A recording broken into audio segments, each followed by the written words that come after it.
much further with my work, and she said Europe represented the ideal point from which to launch their new political spiritual entity, that it was eminently qualified. She quoted a man called Johannes Kanye.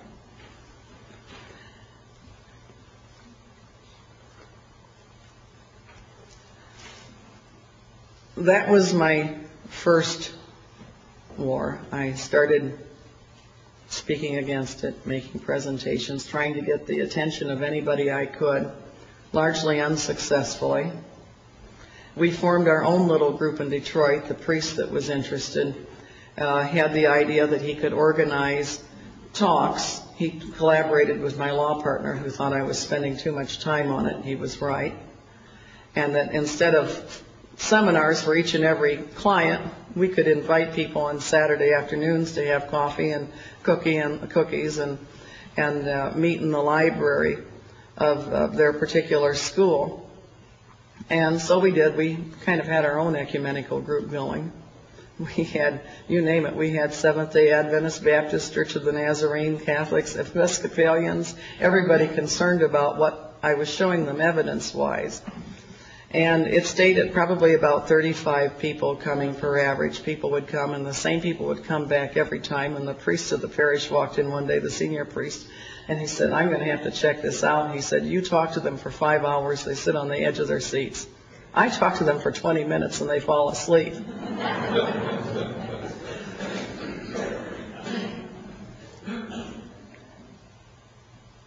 November 4th, 1981, I heard a very interesting man speak in Detroit. And I'll tell you how this came about.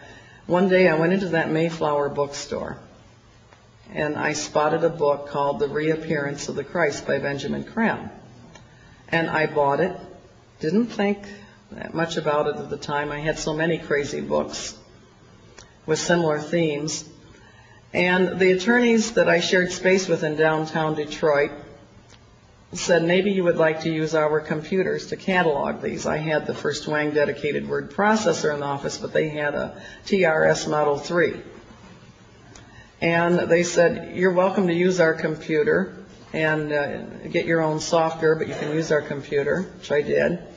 And the computer I used was Anita Baker's computer, the singer. She was the secretary for our office back in those days. And I was sitting at Anita Baker's computer, and I was trying to synthesize. Back in those days, the databases were very limited. You could use about maybe 50 words to describe something. So I looked through Benjamin Creme's book, and he had a section, How the Plan is Working Out. And he talked about all the political developments that were going on that they were working with. And I had suspected as much, but he was making some claims and making some fairly impressive statements.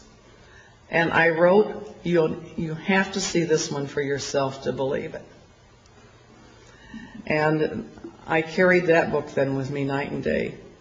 Went to court for a client in St. Clair Shores. I stopped at the Big Boy for breakfast and went to court and left court, and I discovered that book was missing. Now, it wasn't the kind of book that you get on the phone, you say, "Hello, my name is Constance Cumbey. I'm an attorney. I left my copy of The Reappearance of the Christ by Benjamin Creme at your restaurant or at your courtroom." I was kind of hoping the janitor would just quietly throw it in the wastebasket and never say another word to anybody. I've represented folks on the mental health docket that were locked up for a lot less than that. But I had to have that book.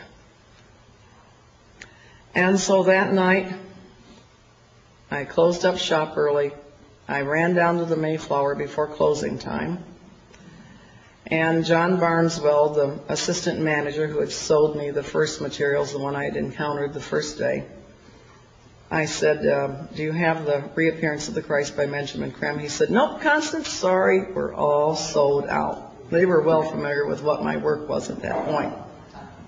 And then he handed me a flyer. He said, "But here, Unity's bringing him to town. You can hear him in person." And that flyer, the text of it is reproduced in my first book, The Hidden Dangers of the Rainbow, and a true copy is reproduced in the second book of Planned Deception. And I just stared at that thing. I said, this guy's no Christ, that's for sure. But if Unity is trying to pass this on, and they were very politically powerful in Detroit, I said, something's happening. And so I made plans to attend, and I took about 8 Christian spies with me, a couple of big ones. And I didn't want to be alone with that crowd. And it was an interesting evening, to put it mildly. I walked in, there were about 1,300 people in the hall. Hall seat of 1,300, every seat was taken, and there were a lot of people standing besides. And I was stunned at the makeup of the hall. There was a former head of the Detroit Council of Churches who I knew from Detroit political circles. The entire Holistic Health Medical Association was sitting there very attentively, and their publicity director was acting as master of ceremonies for the evening, Dan Butts.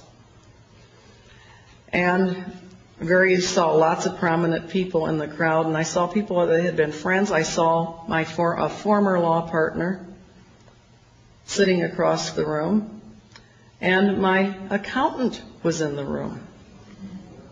I turned to a fellow behind me who was an independent movie producer, and I said, Al, I know what I'm doing here tonight. What are you doing here? He said, because, Connie, he said, I'm taking a course in Unity, a course in miracles at Unity. He said, we are required to take a spiritual growth class when we join Unity. And I'm taking a course in miracles, and it's a class requirement that we attend.